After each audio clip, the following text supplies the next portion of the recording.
Hello everyone, welcome back to my channel IT call. अपनी confident English speaker बनने की journey को start करते हैं अपनी लास्ट क्लास के रिकैप से। लास्ट क्लास में हमने कवर किया था कि डू, डज और डिड से इंटरोगेटिव सेंटेंसेस कैसे फ्रेम हो सकते हैं, यानी कि हम क्वेश्चन वाले सेंटेंसेस कैसे फ्रेम कर सकते हैं। लेकिन उससे पहले एक रिक्वेस्ट कि जो भी मेरे चैनल पर आज ही आए हैं वो प्लीज़ मेरे चैनल को सब्सक्राइब कर लें, मेरी प्लेलिस्ट को एक्सेस कर लें, ताकि अब तक के जितने कॉन्सेप्ट हमने कवर किए हैं वो आपको भी समझ आ सके। मैं बार बार आपको प्लेलिस्ट एक्सेस करने के लिए इसलिए कहती हूँ क्योंकि इंग्लिश के कॉन्सेप्ट एक दूसरे पे रिलाई करते हैं और आपने एक भी मिस कर दिया, मे बी आपका कॉन्सेप्ट कोई अधूरा रह जाए। So please stay with us. अपनी लास्ट क्लास में हमने कवर किया था डू, डज और डिड का concept in interrogative sentences. Do और डज दोनों यूज होगा सिंपल प्रेजेंट टेंस में, यानी जब सेंटेंसेस के एंड में ता है ती है यूज होता है। लेकिन डिड यूज होता है सिंपल पास्ट टेंस में, जब एंड में या ये यानी कि मैंने कर दिया, उसने कर लिया, वो चली गई, तो वो सब सेंटेंस है डिड से कनेक्टेड होंगे। अब डस का देख लेते हैं। सबसे पहले डू करते हैं। डू तब यूज होता है जब कर्ता बहुत सारे हों, यानी किसी सेंटेंस में अगर they, we, people, I and you mention हो। डस तब यूज होता है जब कर्ता सिर्फ एक हो, यानी किसी एक कर्ता की, एक सिंगुलर कर्ता की बात हो। जैसे अगर सेंटेंस में ही, शी, इट या पर्टिकुलर किसी का नेम मेंशन हो। एक एग्जांपल से इसको समझते हैं।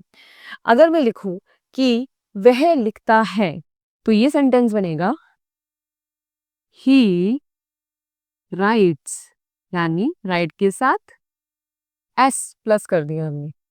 लेकिन अगर मैं लिखूं क्या वह लिखता है, यानी क्वेश्चनेबल सेंटेंसेस, तो क्या होगा? Does he right. अब जो एस था वो डस के साथ ऐड हो गया। वैसे ही डू में देख लेते हैं। अगर मैं लिखूं वह लिखते हैं, यानी बहुत सारे सब्जेक्ट की बात हो रही, तो ये होगा दे राइट। लेकिन अगर मैं ये कहूं इंटरोगेटिव सेंटेंसेस में क्या वे लिखते हैं, तब होगा डू, क्योंकि दे के साथ क्या कनेक्टेड है? डू। Do they right. अब अपने डिड का कॉन्सेप्ट भी देख लेते हैं इंटरोगेटिव सेंटेंसेस में। ये सिंपल पास्ट टेंस से बिलोंग करता है। एक एग्जांपल से समझते हैं इसको। अगर मैं ये लिखूं तुम्हें मेरा खत मिला, तभी होगा यू गॉट माई लेटर। लेकिन अगर मैं इसको इंटरोगेटिव में चेंज कर दूं, यानी कि क्या तुम्हें मेरा खत मिला, तब ये होगा did you get my letter. इन दोनों सेंटेंस में से इतना डिफरेंस है कि इसमें वर्ब की सेकंड फॉर्म आई है, जैसे कि डिड यानी सिंपल पास्ट टेंस में होता है। लेकिन जब इंटरोगेटिव में चेंज करते हैं तो ऑलरेडी वर्ब की सेकंड फॉर्म ने यूज कर ली क्वेश्चन पूछते वक्त। डू, डिड और डन। डू की सेकंड फॉर्म है डिड और थर्ड डन। तो यहाँ जो वर्ब यूज होगी वो वर्ब की फर्स्ट फॉर्म ही होगी। अब स्टार्ट करते हैं आज का कॉन्सेप्ट, यानी WH फैमिली। WH फैमिली का यूज हम तब करते हैं जब हमें किसी से इंफॉर्मेशन चाहिए होती, सिर्फ हाँ या ना में कोई आंसर नहीं चाहिए होता है। जैसे हम किसी से टाइम पूछना चाहें, जगह पूछना चाहें, उसका नाम पूछना चाहें, तब हम WH फैमिली से सेंटेंसेस यूज करते हैं। हमारी WH फैमिली है what, when, where, whom, which, how, why, who। आपको इन सबके मीनिंग बताना चाहिए। व्हाट यानी क्या, व्हेन यानी कब, वेयर यानी कहाँ, whom यानी किसको, which यानी कौन सा, हाउ यानी कैसे, व्हाई मतलब क्यों, हु यानी कौन, हु यानी किसका। अब इनको एग्जाम्पल के साथ कंप्लीट रिजॉल्व करते हैं। सबसे पहले WH से स्टार्ट होने वाले इंटरोगेटिव सेंटेंसेस का फॉर्मेशन देख लेते हैं। सबसे पहले WH word plus helping verb plus subject plus verb question mark. WH यानी वो वर्ड, यानी कब, कहाँ, कैसे, ये। उसके बाद helping verb is, am, are, was, were, has, had, बहुत सारी हैं।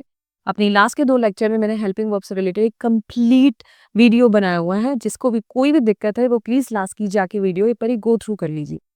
उसके बाद सब्जेक्ट और फिर वर्ब। वर्ब मैंने इसलिए डिफाइन नहीं किया क्योंकि सेम लॉजिक जैसे हेल्पिंग वर्ब में हमने वर्ब डिफाइन नहीं की थी, क्योंकि हेल्पिंग वर्ब डिपेंड करता है कि वह कौन से टेंस से बिलोंग करता है सेंटेंस। सेम इसी में वही लॉजिक है, यानी कि पहले ये पता करना पड़ेगा कि वो सेंटेंस किस टेंस से बिलोंग करता है। तो आज करते हैं स्टार्ट। क्या वर्ड मतलब क्या। एक एग्जाम्पल से इसको समझते हैं। अगर मैं ये लिखूं तुम्हें क्या अच्छा लगता है, एंड में क्या है, ता है, ती है, ते है, यानी सिंपल प्रेजेंट टेंस से बिलोंग करता है। और करता क्या है, तुमने, यानी यू। अब इसमें क्या यूज होगा, डू या डज। यू के साथ हमेशा क्या आता है, डू। तो ये सेंटेंस स्टार्ट होगा व्हाट डू यू लाइक। अपना दूसरा एग्जाम्पल देखते हैं। तुमने क्या किया।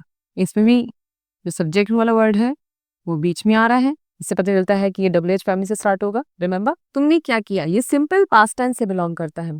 पास्ट टेंस में क्या बताया था, हेल्पिंग वर्ब होगी डिड। इट डजंट मैटर कि सब्जेक्ट एक हो या बहुत सारे, तो ये होगा व्हाट डिड यू डू। हमारा तीसरा सेंटेंस है तुम क्या बोल रहे हो। एंड में अगर रही हूँ या रहे हैं आता तो ये क्या है, ये टेंस है प्रेजेंट कॉन्टिन्यूअस टेंस का। और कॉन्टिन्यूअस टेंस में कौन सी हेल्पिंग वर्ब थी, इज, एम, आ। अब किस सेंटेंस के साथ आर आएगा, किस वर्ड के साथ एम या एस, ये डिपेंड करता है कर्ता पर। तुम यानी यू के साथ क्या आता है हमेशा, आन। सो अब आएगा वर्ड सबसे पहले, उसके बाद हेल्पिंग वर्ब, उसके बाद सब्जेक्ट, फिर वर्ब के साथ आईएनजी, क्योंकि कॉन्टिन्यूअस में हमेशा क्या आता है, वर्ब के साथ ING. What are you talking. दूसरा सेंटेंस यानी हमारा फोर्थ एग्जांपल देखते हैं। तुम क्या करोगे, ये बिलोंग करता है फ्यूचर सिंपल टेंस से, गा गी के।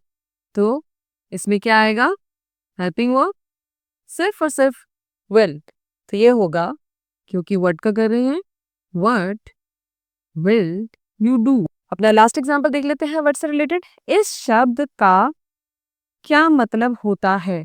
एंड में ता है, ती है या ते है आता है तो किससे बिलोंग करता है, सिंपल प्रेजेंट टेंस से। तो इसको फॉर्म कर लेते हैं व्हाट, क्योंकि इस शब्द यानी पर्टिकुलर एक शब्द के बारे में बात हो रही है, तो आएगा does. What does this word mean. हम तीनों की फॉर्मेशन में कोई डिफरेंस नजर आ रहा है आपको। तीनों में व्हाट सबसे पहले यूज हुआ है, उसके बाद हेल्पिंग वर्ब आई है, फिर सब्जेक्ट आया है दिस वर्ड, टू, यू, और उसके बाद वर्ब और question mark. Second WH word है व्हेन, यानी कब। फॉर्मेशन तो रूल सेम ही रहेगा। तो सेंटेंस देख लेते हैं। तुम कब आओगे। बताया था गा गी गे किससे बिलोंग करता है, सिंपल फ्यूचर टेंस से। तो इसकी हेल्पिंग वर्ब क्या होगी, विल। और विल के साथ क्या आता है हमेशा, वर्ब की फर्स्ट फॉर्म। तो कब का मतलब है व्हेन, स्टार्ट होगा when will you come. Second example देख लेते हैं। तुमने वह नौकरी कब छोड़ी। एंड में क्या आ रहा है, ई का साउंड। तो ये किससे बिलोंग करता है, सिंपल पास्ट टेंस से। पास्ट टेंस के सेंटेंसेस में कौन सी हेल्पिंग वर्ब यूज होती है, डिड। तो ये स्टार्ट होगा when did you leave that job. I hope word के बाद व्हेन का कॉन्सेप्ट समझने में ये इजी रहेगा। बाकी के एग्जाम्पल भी देख लेते हैं। एग्जाम्पल नंबर 3 है व्हेन में। तुम कब उठते हो। ता है, ती है, तो क्या बनता है ये, सिंपल प्रेजेंट टेंस। यू के साथ क्या आता है हमेशा, डू। व्हेन से स्टार्ट हो रहा है, when do you wake up. वैसे ही नेक्स्ट कॉन्सेप्ट देखते हैं, यानी नेक्स्ट सेंटेंस देखते हैं। तुम उससे कब मिलते हो, ये भी सिंपल प्रेजेंट टेंस से बिलोंग करता है। तो ये होगा when do you meet him. अपनी आज की क्लास में हमने कवर किया व्हाट और व्हेन। नेक्स्ट क्लास में हम WH के और भी कॉन्सेप्ट कवर करने वाले हैं। ये हमारा आज का होमवर्क है, इसे नोट डाउन कर लीजिए, इसके आंसर जरूर प्रोवाइड करवाएगा कमेंट में। आई होप कि आज की क्लास में आपने WH से रिलेटेड जो भी कॉन्सेप्ट हमने कवर किए हैं, आपको उसमें कुछ ना कुछ तो समझ आया होगा। अगर फिर भी कहीं कोई डाउट है या कोई कंसर्न है, so please reach out to me through comments. Till the time, keep learning, keep reading, keep speaking, and don't forget to like, share and subscribe. We will see you in our next video. Bye bye.